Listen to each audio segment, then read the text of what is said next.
Welcome to your teacher classes. और आज हम लोग क्लास 7 का मैथ 11.1 प्रश्नावली क्वेश्चन नंबर 5 से बनाएंगे। क्वेश्चन नंबर 1 से लेकर 4 तक का वीडियो अपलोड है, ठीक है।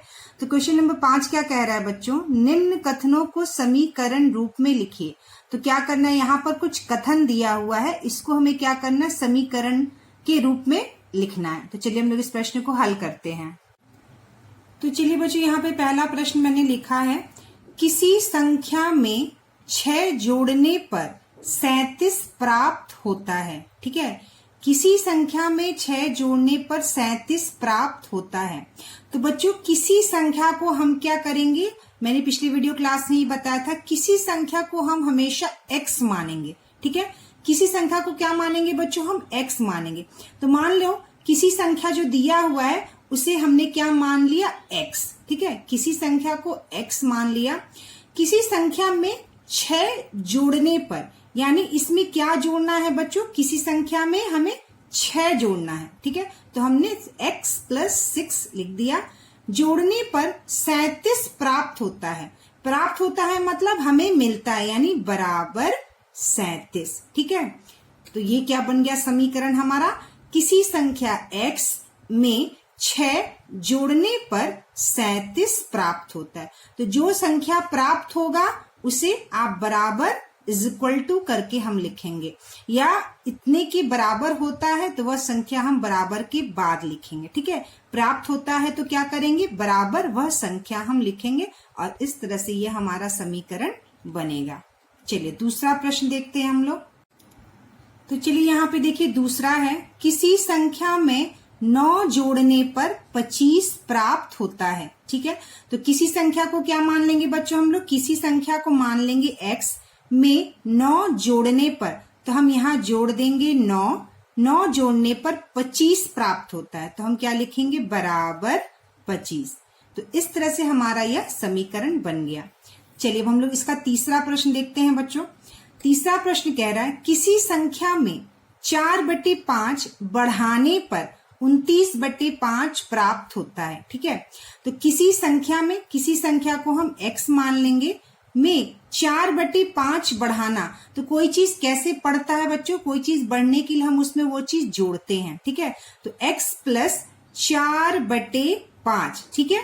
बढ़ाने को क्या करेंगे, हम जोड़ेंगे ही, क्योंकि जोड़ने से ही वह बढ़ेगा संख्या। तो किसी संख्या में जब 4/5 हम बढ़ा दिए, यानी कि जोड़ दिए, तो हमें कितना प्राप्त हो रहा है, 29/5। तो हम यहाँ लिखेंगे 29/5, ठीक है। चलिए आगे देखते हैं। तो चलिए बच्चों हम लोग चौथा प्रश्न देखते हैं, किसी संख्या के 2 गुने में से 1 कम करने पर 13 प्राप्त होता है, ठीक है। तो किसी संख्या को क्या मान लेंगे बच्चों हम लोग, किसी संख्या को मान लेंगे हम x, ठीक है।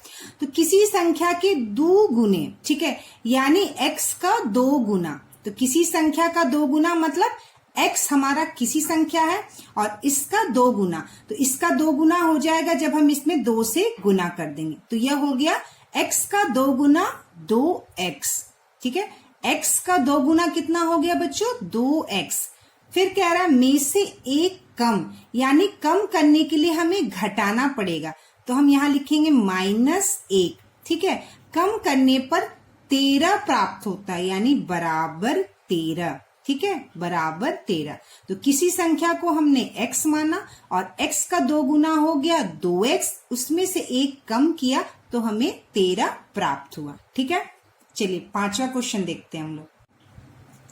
तो चलिए हम बच्चों 5वां प्रश्न देखते हैं। 5वां प्रश्न कह रहा है, किसी संख्या के 5वें भाग में से 5 घटाने पर 33 प्राप्त होता है, ठीक है। किसी संख्या के 5वें भाग में से 5 घटाने पर 33 प्राप्त होता है। देखिए बच्चों 5वां भाग किसे कहेंगे, ठीक है। 5वां भाग किसे कहेंगे हम, मान लीजिए कुछ हमारे पास इस तरह का ब्लॉक्स दिया हुआ है, 1 2 3 4 5, ठीक है। तो इसका 5 यानी 5वां भाग, मतलब कोई चीज 5 दी हुई है और उसका 5वां भाग, तो इसका 5वां भाग 1 2 3 4 5, मतलब 5वां भाग मतलब 1, ठीक है, 1/5। पांचवा भाग का मतलब होता है 1/5। ठीक है, किसी 5 हिस्से का 1/5 भाग जो होता है उसका पांचवा भाग कहलाता है। ठीक है, तो पांचवा भाग मतलब पांचवे भाग का मतलब हो गया 1/5। तो चलिए यहाँ पे कह रहा है किसी संख्या, तो मैंने बताया था किसी संख्या को हम क्या मानेंगे, x। किसी संख्या को हम x मानेंगे। तो कह रहा है किसी संख्या के पांचवे भाग, तो जिस तरह से किसी संख्या का 2 गुना भाग में हम 2 का गुना करते हैं, 3 गुना भाग में हम 3 का गुना करते हैं, तो पांचवे भाग का मतलब हो गया x गुना 1/5। क्या हो गया, x गुना 1/5। ठीक है, में से 5 घटाने पर, इसमें से 5 घटाने पर क्या प्राप्त होता है बच्चों, 33 प्राप्त होता है। कितना प्राप्त हो रहा है, 33 प्राप्त हो रहा है। ठीक है, कितना, 33। तो इसको आप इस तरह कैसे लिख सकते हैं, x में 1/5 का जब हम गुना करेंगे तो यह हो जाएगा x/5 माइनस 5 बराबर 33। ठीक है, तो यह जो है इसका समीकरण हुआ। ठीक है, यह जो है इसका समीकरण हुआ इस पांचवे वाले प्रश्न का। किसी संख्या को हमने x माना और उसका पांचवा भाग मतलब 1/5 से गुना किया, माइनस 5 घटाने पर 33 प्राप्त होता है। तो समीकरण क्या बन गया, x/5 माइनस 5 बराबर 33। ठीक है, तो चलिए बच्चों अब हमारा छठा प्रश्न है, किसी संख्या के 1/3 हिस्से में 10 जोड़ने पर दुगुनी संख्या प्राप्त होती है। ठीक है, बहुत ही आसान है, थोड़ा भी कंफ्यूज नहीं होना है। जो भी लिखा रहता है उसे हम धीरे धीरे एक एक करके लिखेंगे तो हमारा समीकरण आसानी से बन जाता है।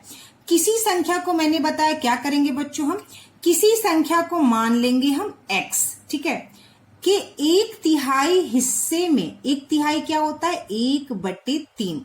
तो 1/3 हिस्सा यानी इस संख्या का 1/3 हिस्सा मतलब x में 1/3 का गुना, यानी 1/3 का गुना।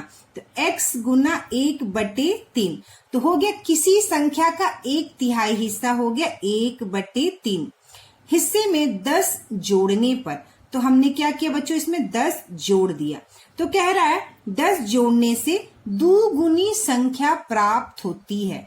तो यह जो बोल रहा है दुगुनी संख्या, वह किस संख्या के बारे में बोल रहा है, यह किसी संख्या वाले के बारे में ही बोल रहा है। तो 2 गुनी संख्या प्राप्त होती है और हमारे पास संख्या क्या है, x, और कह रहा है दुगुनी संख्या यानी x का 2 गुना।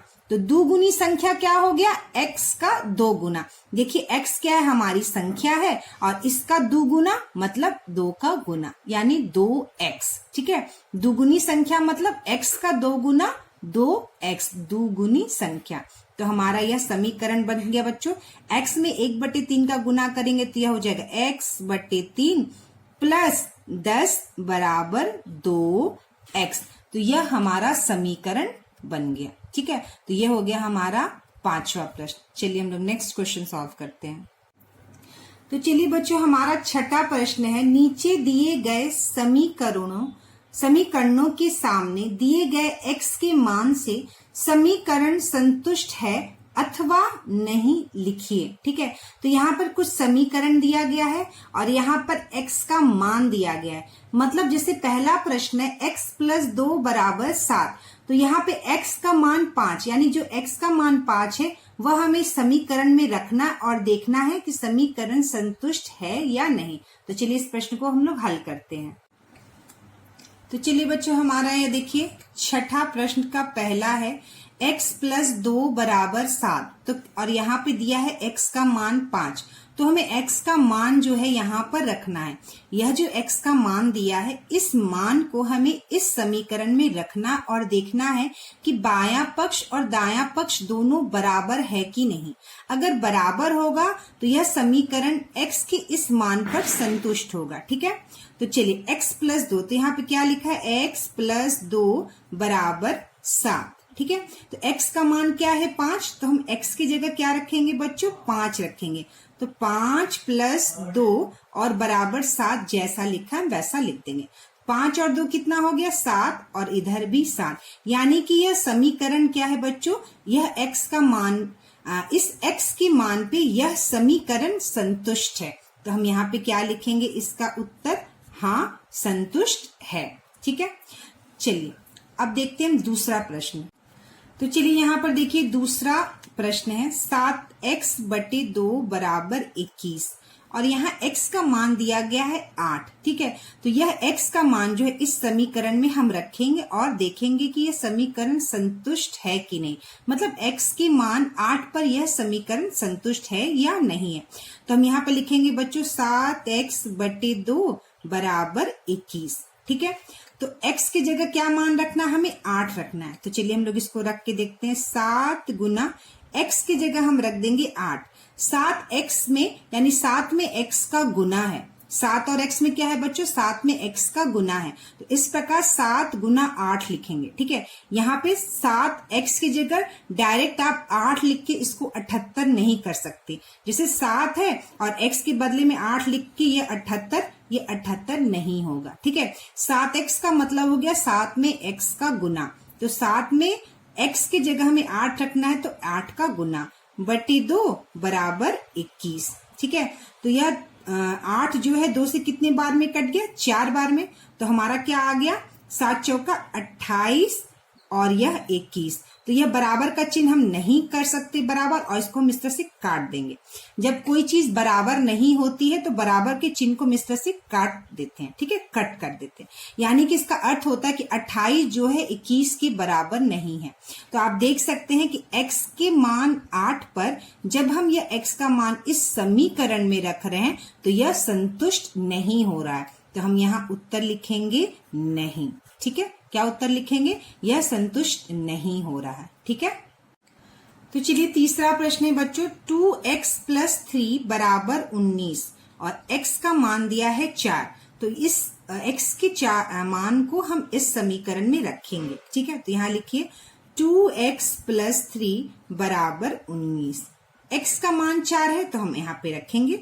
2 में x का गुना है। ठीक है, तो 2 गुना x के बदले हम क्या रख दिए, 4 + 3 = 19। ठीक है, तो हम क्या लिखेंगे, 2 गुना 4 यानी कितना हो गया, ये 8 + 3 = 19। ठीक है, तो अब क्या लिखेंगे, 8 और 3 जोड़ेंगे तो कितना हो गया बच्चों, 8 और 3 11 और यह 19 और हम इसे काट देंगे, यानी 11 जो है 19 के बराबर नहीं है। ठीक है, यानी कि यह x के मान पे यह समीकरण संतुष्ट नहीं होता है। तो हम यहाँ लिख देंगे उत्तर, क्या लिख देंगे, नहीं, यह समीकरण x के मान 4 पर संतुष्ट नहीं है। ठीक है, तो चलिए बच्चों चौथा प्रश्न है 5x - 2 / 4 = 2, x = 2। यानी इस समीकरण में हमें x का मान क्या रखना है, 2 रखना है। तो चलिए हम लोग इसको हल करके देखते हैं। 5x - 2 / 4 = 2। ठीक है, 5 में x का गुना है। ठीक है, तो हम क्या करेंगे, x का मान यहाँ पर हम 2 रखेंगे। तो 5 गुना 2 - 2 / 4 = 2। ठीक है, 5 में 2 का गुना किए तो कितना हो गया बच्चों, 5 दूनी 10 - 2 / 4 = 2। ठीक है, 10 में से 2 घटाएं तो कितना हो गया, 8 / 4 = 2। ठीक है, तो यह 4 से 8 कितने बार में कट गया, 2 बार में। तो हमारा उत्तर क्या आ गया, 2 = 2। यानी कि यह समीकरण x के मान 2 पर संतुष्ट है। ठीक है, क्या है बच्चों, x के मान 2 पर यह समीकरण क्या है, हमारा संतुष्ट है, क्योंकि बाएं पक्ष और दाएं पक्ष दोनों में क्या आ गया, बराबर संख्या, यह दोनों एक दूसरे के बराबर है। तो इसका उत्तर क्या होगा, इसका उत्तर होगा हाँ। ठीक है, तो चलिए बच्चों हम लोग क्वेश्चन नंबर 7 देखते हैं।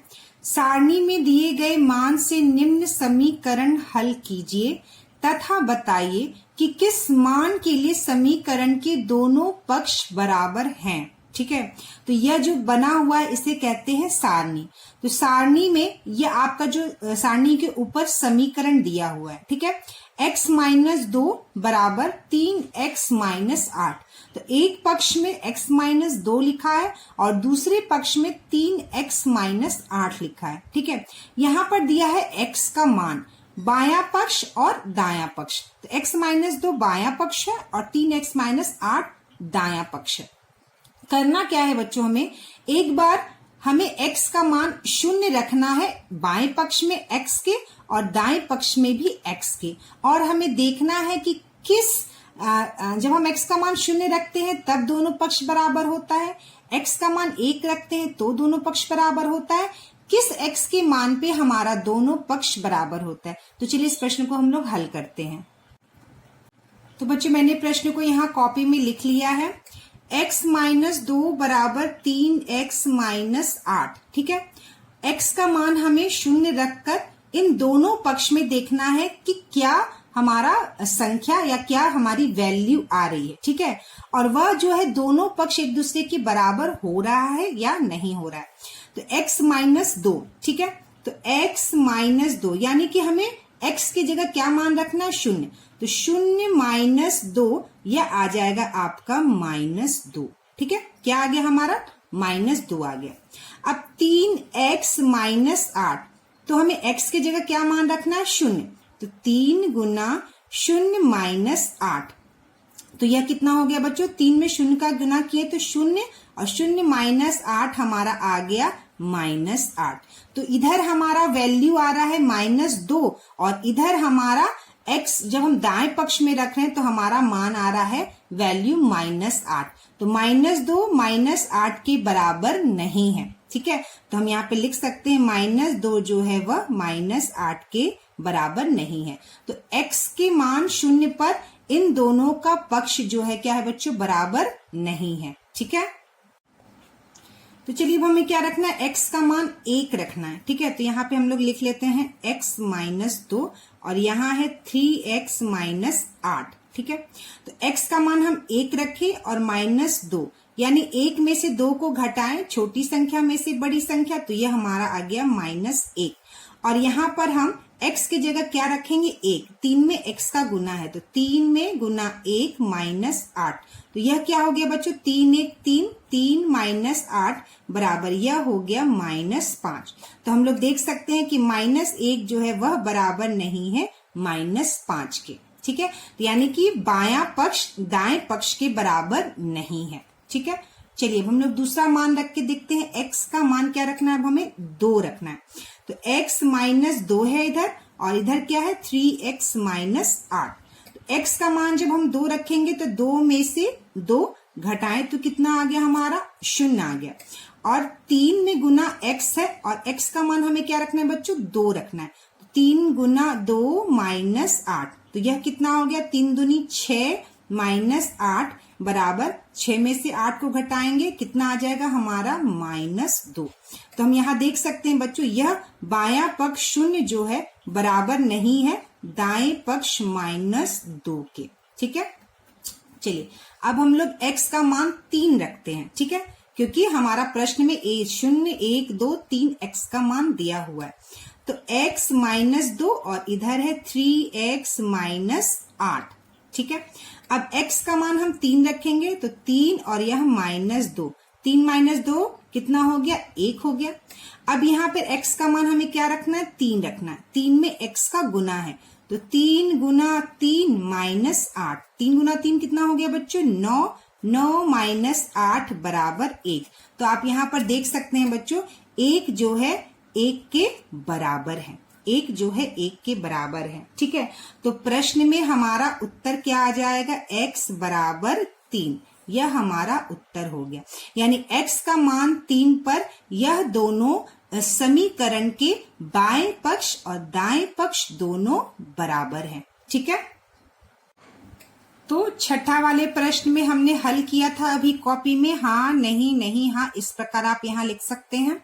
और सातवां प्रश्न जो बच्चों अभी हमने हल किया, इस सारणी को मैंने कॉपी में x -2 3x -8 पर जब 0 का मान रखा तो इधर -2 आया, इधर -8, जब 1 रखा तो -1 आया और दाएं पक्ष में -5, जब मान 2 रखा तो 0 और -2 आया, जब मान हमने 3 रखना तो हमारा बाएं पक्ष में भी 1 आया और दाएं पक्ष में भी 1 आया। तो यहाँ पे जो x लिखा हुआ है हम यहाँ पे लिखेंगे 3, यानी x के मान 3 पर जो है यह समीकरण जो है दोनों पक्ष क्या है बच्चों, बराबर है, ठीक है।